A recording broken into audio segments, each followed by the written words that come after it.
So if I'm spending, let's say 65,000 after closing costs, carrying costs, trying to make a little bit of a profit, I'm just down there quite a bit under where they're at to make that work. I probably need to be in the ballpark of 40,000 or so to be able to spend the money and have room to then resell it.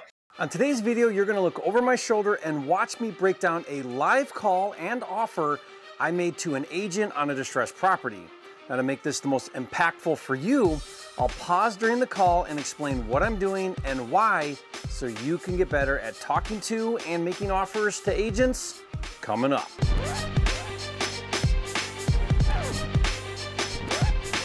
This video is brought to you by 10K Club, a program that pays you $10,000 for finding ugly houses. Learn more at my10kcheck.com. First of all, getting access to distressed properties listed for sale with agents in your market is super easy thanks to a free software tool I developed called the Data Cruncher. All you do is enter in a zip code and it will instantly give you a list of underpriced properties actively for sale. Like I said, this tool is absolutely free. Just go to mydatacruncher.com to get it. Recently, during a live training, I searched for listed properties for sale in Macomb County, Michigan, and found a house for sale with an agent that caught my attention. It was being advertised for sale on land contract, which is a type of seller financing, so I called the agent to make an offer. So let's cut to the call, and the first clip that I want to share is my introduction. Pay attention to how I explained who I am and what I want. Take a listen. Hello, this is Nick. Yeah, hi, Nick. This is Jerry Norton. How are you, sir? Good. How are you doing? Fantastic. Hey, calling you about your listing on Brickley. Yeah. I'm an investor looking at this as possibly a flip, maybe keep it as a rental. I know it could go either way, probably. Looks like it needs quite a bit of work. And I noticed here you've got land contract terms in the description. Yep. Okay, so what can you tell me about this property? And I'd love to find out more about the land contract terms. Okay, so I said I'm Jerry Norton, calling about your listing. Then I said I'm an investor and I'm looking at this property as possibly a flip or a rental. Immediately, there's two things I want to point out. First, I want the agent to know I'm an investor and not a retail buyer. That way he knows right away, out of the gate, who he's dealing with, and we can have the appropriate conversation. Second, I shared my possible exit strategy, which is to flip it or keep it as a rental. I say that even if I might end up wholesaling it. The reality is, with almost every deal and offer I make to sellers or agents, my goal is to acquire the deal at a wholesale price, regardless of my eventual exit strategy. Meaning I need to buy it deep enough and at a big enough of a discount that I can easily wholesale it for a profit. That way, wholesaling is always an option. So then why did I say I'm looking at this as a flip or a rental? Well, sometimes I buy properties for either of those strategies, so I can say that, but that's not the point. Whether I personally flip it or rent it, or a cash buyer I wholesale it to flips it or rents it, the exit strategy for an investor is the same, either to flip it or rent it, so that's the conversation that I need to have. By the way, this property happens to be in a lower income area, so I could go either way, a flip or a rental. If it was a higher priced home where the best exit is a flip, I would have just said, I'm looking at this property as a possible flip. Then I said, I notice it needs a lot of work and that you have in the description that the seller would consider land contract. Then I asked the very best introductory question. What can you tell me about this property? Other variations could be, can you tell me what's going on with this property? What's the story on this house? Or why is the seller wanting to sell it?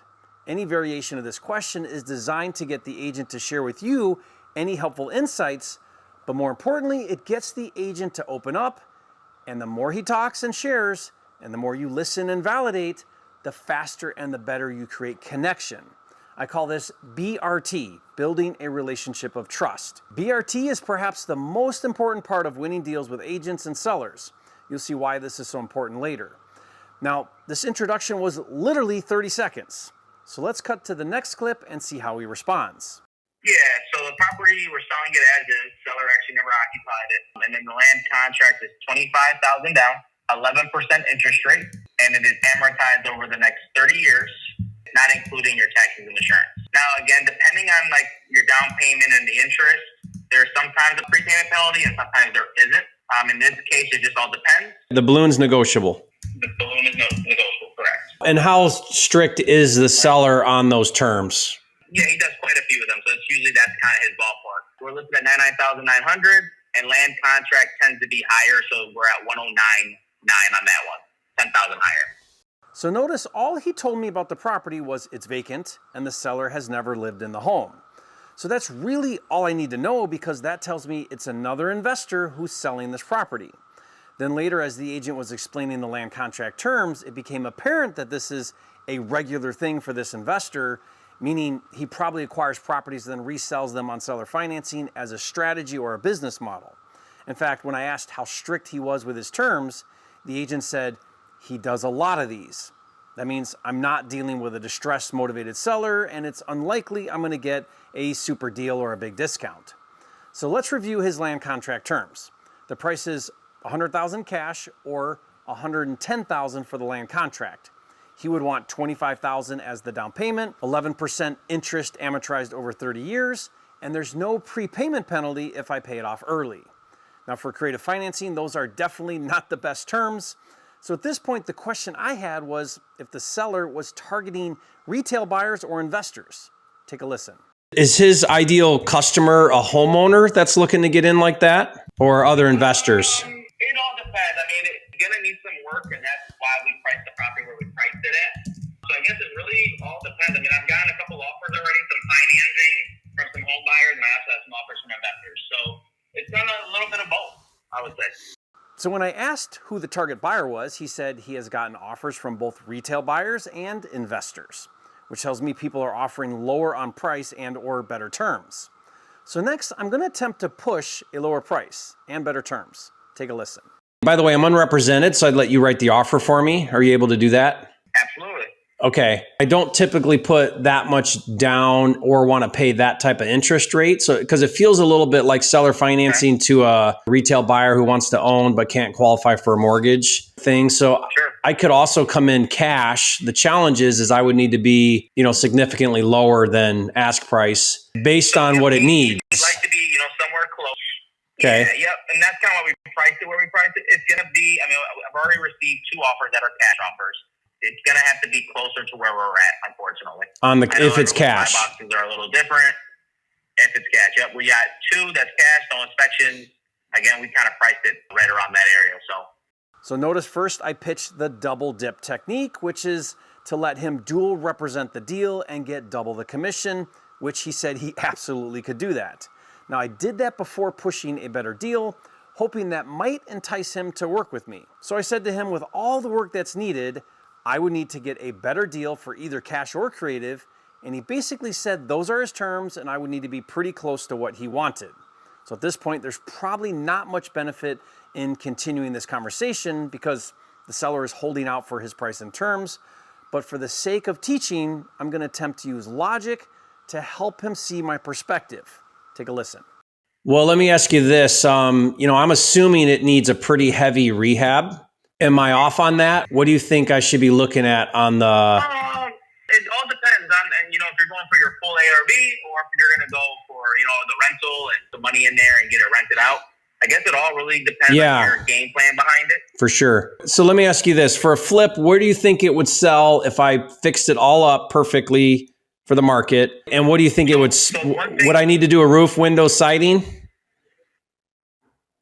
I guess, well, for full ARV, I guess it really all depends. I think I've met someone that you work with. I don't know, it might have been your nephew or something in the past too. I would just recommend getting in front of the property, to be honest with you. Just take a look at it and kind of, crunch your numbers that way.